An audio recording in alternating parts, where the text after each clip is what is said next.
Hey Andy, it was good to see you yesterday, and just want to just reinforce those movements which I went through with you yesterday, and just to talk through those details, so as hopefully you can just run with it and get your knee back nice and strong and confident again, so you can start running.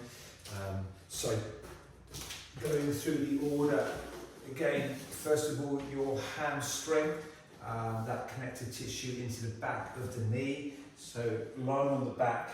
The key thing here is those heels, and obviously the longer, the harder, the closer, the easier. So I just want to find that optimum position where you get a good return. So do play with that. So into your hip drive, you're going to feel your hamstrings work, but you're going to feel that particularly in the back of that knee. All right, and I'm looking for 10. Nice and steady. If you want to challenge yourself, we can obviously go off that single leg. That does make it a lot harder. So what I would encourage you to do is not overload yourself at this stage. I'd like to get comfortable with the movement. So that's your hamstring drive.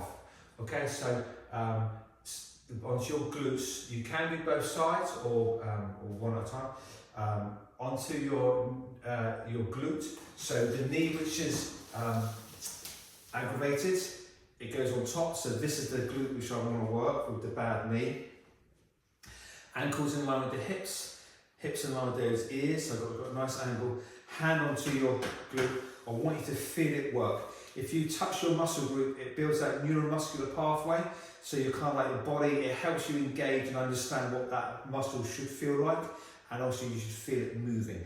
So we're going to go into that clamping movement. At this stage, my feet are together and I'm keeping my hips facing forwards. I'm not rocking open to the ceiling, otherwise I miss the essence of what I'm trying to do. So hands like glute and then squeeze. Take your time to really work into that contraction, trying to increase that range. Now to make that a little bit more intense, I could hover my foot. So now I'm going to lift with that rotation. That takes it up a level, but you're going to feel your hip and your glutes working. But I particularly want you to get that glute. You might feel yourself slightly jugger. To increase that workload a bit more, or for a bit of variety, straighten the leg and lift. A little bit of internal rotation with the toe is going to force this glute to work that little bit more. Okay, so I would say we're looking at about 10 reps. But if you're really working it and you want to just keep working through it, I'm just going to ask you to increase that rep range. Okay, so I'll probably work with those 2 on the floor, 2 times, 3 times, as often as you can. Those muscle groups are just all about stabilising that knee. Okay, so there's the 2 on the floor, very low level. You might even just do it in bed, or just when you get the opportunity. So little or lot on those. All right, your second one is your bit more functional now, so a bit more movement based.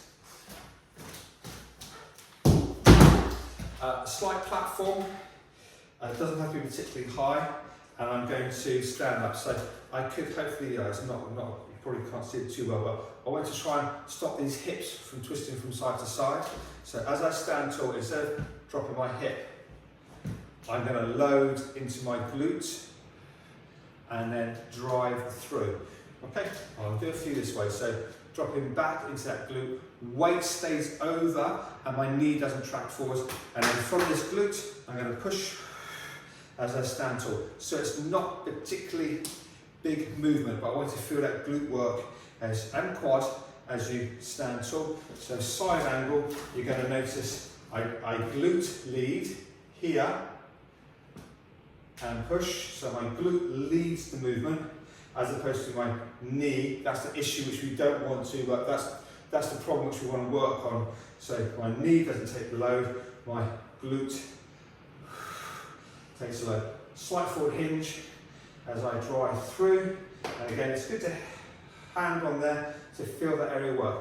That's what you should feel working, not here, and certainly not pain in that knee.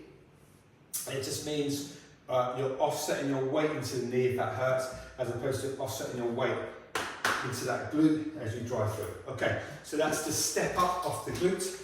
Then the next level up, if you want to do both sides, then do. I mean, runners are renowned not for having fired up strong glutes. Sprinters are, but long distance runners, these kind of switch off. So you do want to get those working. So you might as well do both. Then into your connective tissue. So meniscus, cruciate ligament, as well as medialis and quad and glutes. Nice and slow and controlled. I'm going to set myself up. Now I did show you a raised back foot, so you can do that for a bit of variety, or you can just go flat to start off with, but it's more about tempo, it's more about timing.